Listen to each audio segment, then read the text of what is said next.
சித்தர் பூமியாய் சிவலயம் காட்டும் அண்ணாமலையே போற்றி.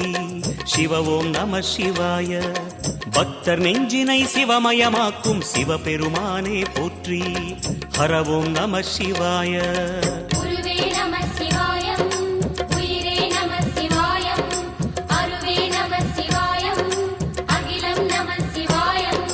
நம சிவாய நம சிவாய ஓம் நம சிவாய.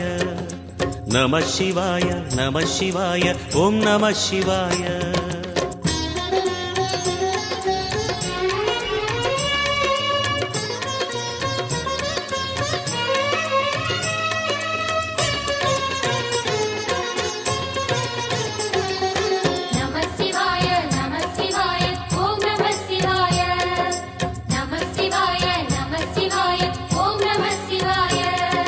அன்னை உமைக்கு இடமாய் உடலில் ஆலய